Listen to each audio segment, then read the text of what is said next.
Good morning students. छठी कक्षा का video number 11 में स्वागत है।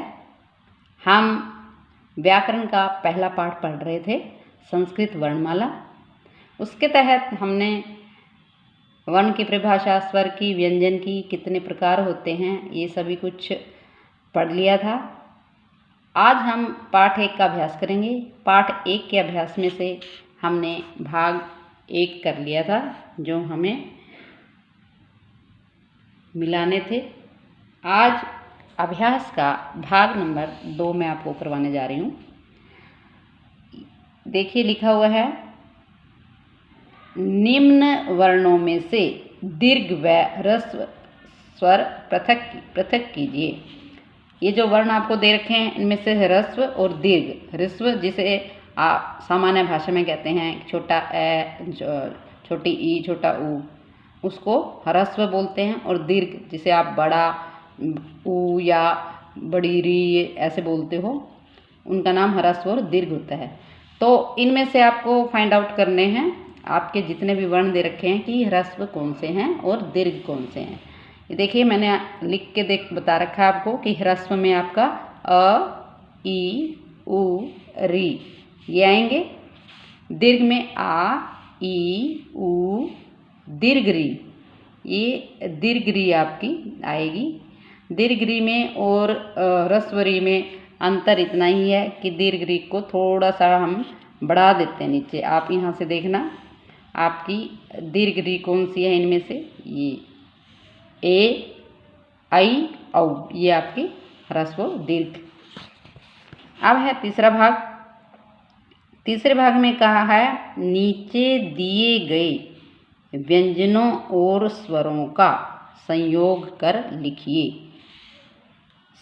जो व्यंजन दे रखा है, इनके साथ स्वर भी दे रखे हैं, इनको जोड़ के आपको लिखना है कि क्या बनेगा। जैसे ज प्लस ई, जी बन गया। इसी तरह पू, चा, धे, ह, गी, टे, धू, की, मो। बिल्कुल ईजी है। जो मात्रा लगी हुई है, जिसके साथ जो स्वर लगा हुआ है, वैसे ही आप लिख दोगे। ऐसे ही है, निम्नलिखित रिक्त स्थानों की पूर्ति उचित शब्द से कीजिए। आपको ये खाली स्थान दे रखे हैं, ये भरने हैं। आपको ब्रैकेट में इनके ऑप्शन दे रखे हैं, विकल्प दे रखे हैं। आपको हमने जो लेसन पढ़ा था, या हमने जो प्रश्न उत्तर याद किए थे, उनके अकॉर्डिंग हम इनका जवाब दे सकते हैं। जैसे है, खाली स्थान का उच्चारण स्वतंत्र रूप से होता है। भी जिसका उच्चारण स्वतंत्र रूप से होता है, जिसमें ना तो स्वर के और ना जिसमें व्यंजन या अन्य किसी वर्ण की सहायता नहीं लेनी पड़ती, वो क्या होते हैं? व्यंजन होते हैं, स्वर होते हैं। स्वर यहाँ आ जाएगा, स्वरों। फिर है, ह्रस्व स्वर के उच्चारण में खाली स्थान मात्रा का समय लगता है। ह्रस्व में क्या होता है? 1 मात्रा का। व्यंजन में 2 का लगता है। स्वर जब व्यंजन से जुड़ते हैं, तब हलंत का खाली स्थान हो जाता है। जब हमारे स्वर हैं व्यंजन के साथ जुड़ जाते हैं, ठीक है, तो फिर क्या होता है? स्वर का लोप क्या होता है? छुप जाता है, वो दिखाई नहीं देते हमें। खाली स्थान स्वर के उच्चारण में 2 मात्रा का समय लगता है। हमारा ह्रस्व में तो 1 मात्रा का था, और किसमें? दीर्घ, यानी कि जो व्यंजन हो गए या दीर्घ, उनमें 2 मात्रा का समय लगता है। स्वर रहित व्यंजन के बाद व्यंजन आने पर संयुक्त खाली स्थान बनता है।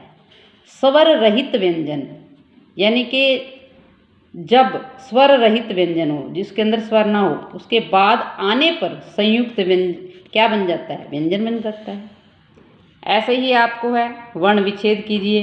ये मैं आपको बहुत अच्छे से करवा चुकी हूँ, आप इनको यहाँ से देखिए। ये सारी जितनी भी अभ्यास जो कार्य करवाया है, आप अपनी बुक में भरोगे। अभी आपको नोटबुक में कुछ नहीं लिखना। नोटबुक में मैं आपको पहले बता चुकी हूँ, जो मैंने सबसे पहले बेसिक पॉइंट थे, और उसके बाद वर्ण संयोजन, वर्ण संयोग, जो भी मैंने करवाया था, वही आपको अपनी व्याकरण की कॉपी में लिखना है। ये आप अपनी बुक में भरोगे। ये देखिए, व्याख्या, विज्ञान, अध्यापक, क्षत्रिय, अंतरिक्ष है, त्रिशूल है, सत्यम, सूचिका, कृषिक है। इनके क्या करने हैं, ये आपको वर्ण विच्छेद करने हैं। इसके बाद है वर्ण संयोजन। ये भी आप हो सके तो अपने आप अभ्यास करके देखिए, ताकि पता चले भी आपको आए हैं या नहीं आए हैं। फिर है क्रमानुसार लिखना है। ये आपको क्या दे दिए, इधर उधर दे दिए आपको, जैसे ग ख क घ ng, तो इनको जैसे क ख लिखते हैं हम, ये आपको सही लिखने हैं, वर्ग बनाने हैं।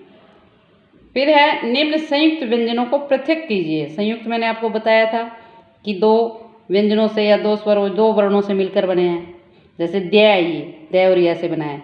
ये भी आपको बहुत अच्छे से समझा चुकी हूँ, आप ध्यान से देखिए, इनको नोट डाउन कीजिए ताकि आपको याद करने में मुश्किल ना हो। अब ये देखिए,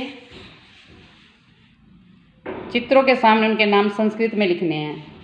उद बिडाल है, छत्रम छाते को, खरगोश शशक है, हंस हंस है, सूर्य को रवि ही बोलते हैं, तलवार खड्ग है, ऊंट उष्ट्र है, और इधर ये है कुम्हार को कुंभकार है, और ये दवाइयाँ हैं औषधि।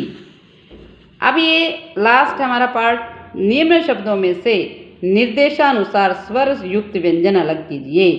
कि आपको वर्ड दे दिया, एक शब्द दे दिया लेखनम, इसमें कह रहे हैं ये कि लेखनम में ए युक्त वर्ण कौन सा है, यानी कि जहाँ पर ए की आवाज़ आती है वो वर्ण कौन सा है। तो हमारे ये 3 है, ख न, मैं नहीं है क्योंकि मैं हलंत है।